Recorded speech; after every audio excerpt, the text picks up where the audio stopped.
Bonjour, j'espère que vous allez bien. Alors aujourd'hui, nous allons faire le point boursier de février 2020.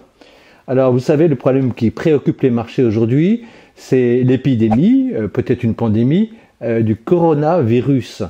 Alors la première chose qu'il faut que l'investisseur ait en tête, c'est que c'est un problème potentiellement grave, mais conjoncturel, c'est pas structurel. Ce qu'il faut savoir, c'est que sur les marchés financiers et pour l'économie en général, ce qui est très important à surveiller, c'est le système financier. Quand le système financier est atteint, parce que c'est le cœur du système, alors là, on est vraiment dans une situation structurelle problématique. Là, c'est vraiment un problème potentiellement grave, mais conjoncturel, parce qu'un jour ou l'autre, cette pandémie s'arrêtera. Même s'il y a plusieurs dizaines de millions de morts, comme ça a été le cas pour la grippe espagnole, même si a priori avec les moyens modernes on n'ira pas du tout dans ces proportions. Bon, alors si on regarde ce qui s'est passé par exemple avec la grippe espagnole, je ne sais pas si vous vous en souvenez, c'est à la fin de la guerre de 14, de mémoire il y a à peu près 30 millions de morts. Qu'est-ce qui se passe après? On a les années folles. Qu'est-ce que ça veut dire? Ça veut dire que quand il y a eu un problème, quand les gens ont été atteints, tout à coup ils se disent probablement psychologiquement, bon ben voilà, la vie est précieuse, il faut en profiter, etc. Et paradoxalement, à la suite de ce genre de crise, on peut avoir des bouffées de croissance. Alors là, évidemment, il y avait eu en plus la guerre de 14, ce qui avait renforcé ce phénomène. Mais c'est pour vous dire qu'il peut y avoir des effets de rattrapage et que l'investisseur doit donc essayer de profiter, même si c'est un peu désagréable de dire ça, essayer de profiter des baisses boursières pour prendre des positions. Et si, comme nous vous l'avons recommandé, vous avez une belle trésorerie de 25 à 30%, eh bien, à partir d'aujourd'hui, commence à se poser la question de son réinvestissement. Et donc, nous allons regarder ça de plus près. Nous regardons d'abord le marché directeur, c'est-à-dire le marché américain, le Dow Jones. Alors, vous avez ici un graphique du Dow Jones. Vous voyez qu'on est dans un très beau canal haussier qui a commencé à la fin de la crise de 2008, vers 2009. Enfin, à la fin boursière de la crise de 2008, et on est un peu en haut de ce canal. Donc on peut tout à fait consolider de manière assez significative, tout en restant dans ce canal haussier. Si on regarde la droite de régression, vous voyez, elle n'a pas bougé par rapport aux dernières droites de régression qu'on vous avait montrées. On est à un écart type au-dessus de la droite de régression. Donc là aussi, on est un peu surévalué, donc on peut tout à fait baisser de manière assez forte, de l'ordre de 15-20%, sans que ça pose de problème sur le plan long terme. Alors, on regarde maintenant de manière un peu plus précise, on fait un zoom, et vous voyez, on vous a mis deux lignes vertes, c'est ce qu'on appelle des droites de soutien. Alors, on en a une à 24 000, on en a une à 18 000. Donc voilà, ça veut dire que le marché il peut sans aucun problème baisser jusqu'à ces niveaux-là. 24 000, ça fait même une baisse de plus de 10%. 18 000, c'est très sérieux. On a également une oblique de soutien qui est très intéressante, qui est à 21 000. Donc voilà, on a ces trois zones sur lesquelles le marché devrait, en tous les cas, commencer à rebondir. Une de ces trois zones, j'espère la première, 24 000, qui correspond au grand canal haussier. Ce qui est compliqué, ce qui complique notre réflexion sur le plan graphique, c'est que si on regarde les moyennes mobiles, vous voyez, on a un parfait étagement des moyennes, avec la moyenne courte à 20 bourses, qui est au-dessus de la moyenne à 50 bourses, qui est au-dessus de la moyenne à 100 bourses. Donc on reste sur le plan des moyennes mobiles dans un parfait marché haussier. Donc il n'y a pas d'indication, pour l'instant ça peut venir, mais pour l'instant, sur le plan des moyennes mobiles, il n'y a pas d'indication baissière. Voilà, donc tout ça est assez compliqué à interpréter, mais bon, il faut que l'investisseur retienne qu'une baisse potentielle de l'ordre de 15-20% est tout à fait possible sans remettre en cause le trend à long terme de la bourse américaine. Alors maintenant, allons voir le CAC 40, c'est lui qui nous intéresse le plus parce que nous avons un biais français et européen. Le CAC 40, on vous remet sa droite de régression, il n'est pas du tout surévalué, contrairement à ce que nous entendons dire, il est sur sa droite de régression, donc il est parfaitement évalué, même si en son sein, comme vous le savez, il y a des titres un peu chers et des titres pas chers. Alors, on regarde son canal haussier, il est dans un très beau canal haussier qui a commencé au moment de la crise européenne vers 2011, et on est un peu dans la moyenne, dans la partie haute de ce canal haussier, mais vraiment sans excès. Ce qui est très intéressant si on fait un zoom, et vous le voyez ici, c'est qu'on vous a mis en orange une résistance haussière. Alors vous voyez cette résistance haussière, on a entouré les deux points qui forment cette résistance en rouge. Ce qui est intéressant, c'est que sur ces deux points, le marché a fait à court terme ce qu'on appelle un double top. Et donc ça veut dire qu'il a du mal à casser cette résistance. Et donc c'est pas anormal qu'il revienne en arrière. Si on regarde parallèlement l'évolution des moyennes mobiles, eh bien on voit que la moyenne mobile à 20 bourses est en train de casser la moyenne mobile à 50 bourses, mais reste au-dessus de la moyenne mobile à 100 bourses. Donc ça veut dire qu'on a potentiellement en cours un mouvement de consolidation pas très important, mais évidemment ça peut s'aggraver.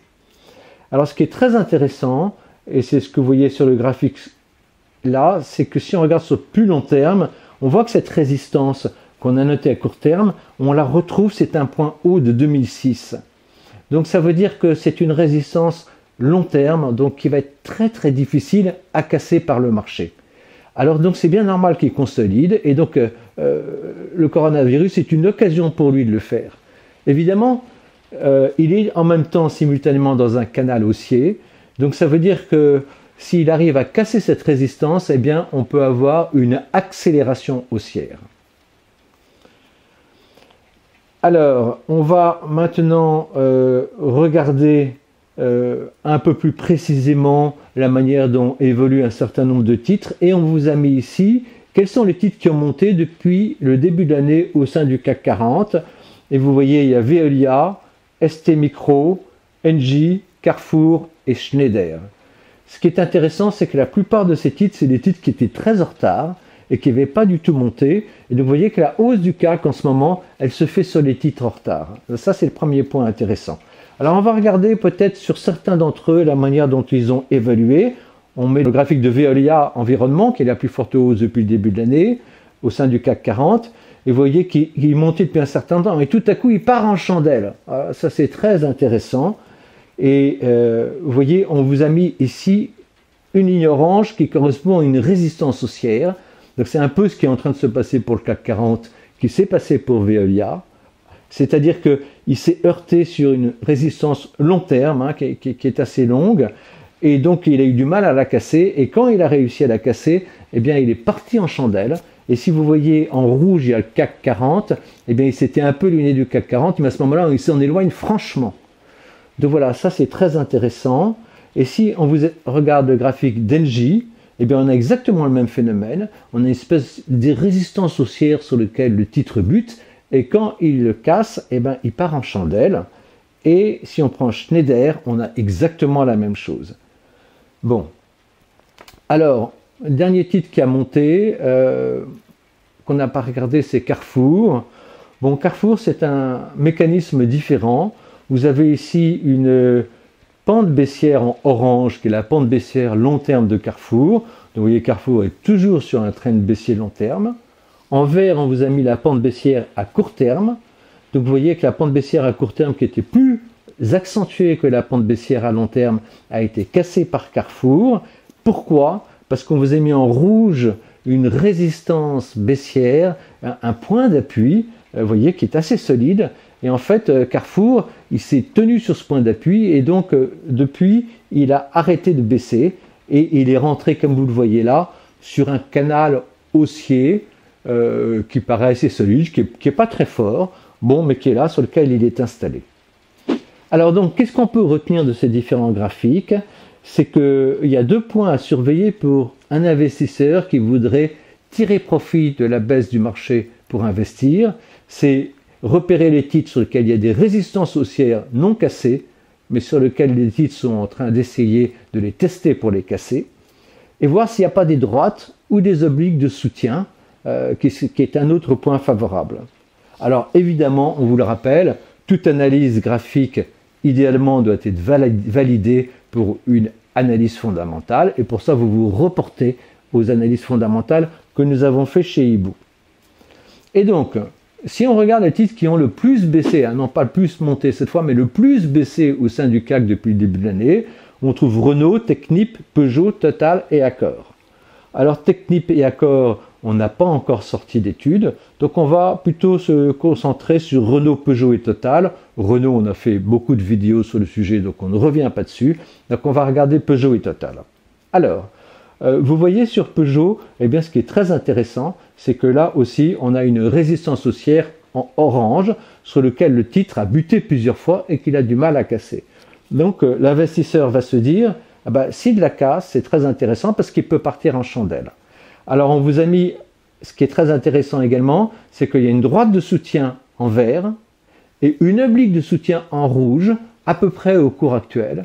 Donc on peut dire que Peugeot, qui en plus a sorti très beaux résultats ce matin, eh bien, il est sur une résistance solide, un point d'appui solide, et qu'il n'est pas très loin, il essaie de casser une résistance haussière, et que s'il le fait, il peut partir en chandelle.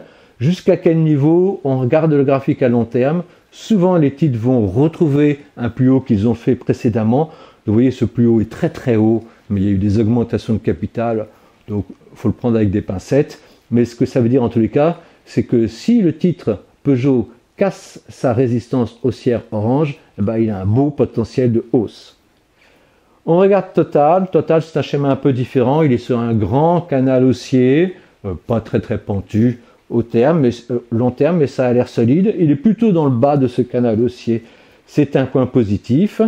Il a une belle résistance oblique baissière, il n'en est pas très loin. Il a deux résistances haussières en orange, mais c'est pas sûr qu'il les casse ou que ça provoque un schéma en chandelle à cause de ce canal haussier qui a l'air très fort et qui n'est pas très pentu. Voilà, donc on n'est pas loin d'un point d'intervention, mais il y a probablement moins d'argent à gagner que sur Peugeot, même si c'est probablement une société plus solide, et donc qui peut peut-être convenir à des investisseurs qui auraient une vision plus sécuritaire de l'investissement. Alors, je ne résiste pas à vous montrer un dernier graphique, parce que c'est une société que nous recommandons chez eBook, nous aimons bien, qui est BNP Paribas. Alors, vous voyez, chez BNP Paribas, il y a beaucoup d'éléments positifs. Vous avez une résistance haussière sur laquelle le titre a de nombreuses fois buté. Donc là aussi, s'il la casse, il peut monter plus fortement. Il a une oblique de soutien en rouge, une résistance de soutien en bleu sur laquelle il s'est appuyé, qui a l'air très solide. Donc voilà, c'est un titre qui, s'il casse sa tendance haussière, eh ben, sa résistance haussière a également un beau potentiel. Et vous savez qu'en fondamental, on pense que c'est une société intéressante. Voilà, j'espère que ces différents éléments vous aideront à vous diriger dans ce marché. Surtout, soyez patient, mais une fois que vous avez trouvé le bon investissement, eh ben, il ne faut pas hésiter, il faut y aller franchement. Alors profitez à ce moment-là de la trésorerie que vous avez constituée et vous verrez si vous avez bien constitué votre portefeuille, eh ben, cette baisse de marché sera pour vous une opportunité. Voilà, bon discernement et bonne chance à vous et à bientôt avec l'équipe eBook.